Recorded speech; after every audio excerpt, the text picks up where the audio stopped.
அனைவருக்கும் வணக்கம். நான் பிரபாகரன் ஜோதிடர், சென்னையிலிருந்து பேசுகிறேன். இப்போ நான் என்ன சொல்ல போகிறேன்னா, இந்த மகாபாரதமும் நவகருக்கும் நெருங்கி தொடர்பு இருக்குது. அதை பற்றி தான் சொல்ல போகிறேன். கருத்து கொண்டு பயன்பெறுங்க.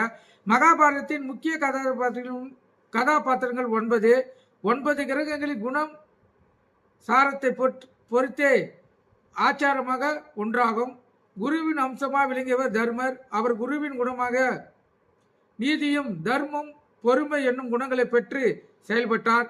செவ்வாயின் அம்சமாய் விளங்கியவர் அர்ஜுனர்.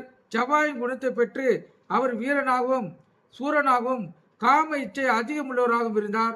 சூரியனின் அம்சமாக விளங்கியவர் கர்ணர். அவர் சூரியனை போலவே கொடையாளியாகவும் கர்மீரனாகவும் திறந்தார். சந்திரனின் அம்சமாக விளங்கியவர் கண்ணன். சந்திரனின் குணத்தை பெற்று அவர் அழகாகவும் பெண்களுக்கு பிரியமானவும் காதல் வயப்பட்டவராகவும் திகழ்ந்தார். புதனின் அம்சமாக விளங்கியவர் சகாதேவன். அவர் புதனின் குணத்தை பெற்று ஜோதிடம், வானவில், கணிதம் ஆகியவற்றை அறிவு திறந்தவராக திகழ்ந்தார். பொறுப்புசீலியாகவும் திகழ்ந்தார். கேதுவின் அம்சமாக விளங்கியவர் நகுலன். அவர் கேதுவின் குணத்தை பெற்று மருத்துவராகவும் குதிரை பாசை தெரிந்தவராக விளங்கினார். சனியின் அம்சமாக விளங்கியவர் சகுனி. அவர் சனியின் குணமாக சூதாட்டத்தில் வல்லவராகவும் பிறர் சந்தோஷம் கொள்வதை பொறுத்து கொள்ளாதவராகவும் சனியை போல் சாந்தி நட்பராக இருந்தார். சுக்கிரனின் அம்சமாக விளங்கியவர் பாஞ்சாலி.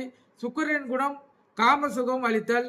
அவள் நிகரில்லாத ஆண் மக்கள் 5 குடும்பம் நடத்தினார்.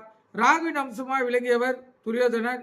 ராகுவின் குணமான பழிவாங்குதல் எண்ணத்தை பெற்று தன்னை பார்த்து சிரித்த பாஞ்சாலியை பழிவாங்கும் எண்ணத்துடன் அரசவையில் அவர் துணியை உருவினார். பழிவாங்கும் துரியோதனின் குணமே மகாபாரதம் தோன்ற காரணமாக அமைந்தது முன்னோர்கள் கூறியிருக்காங்க. நன்றி, வணக்கம்.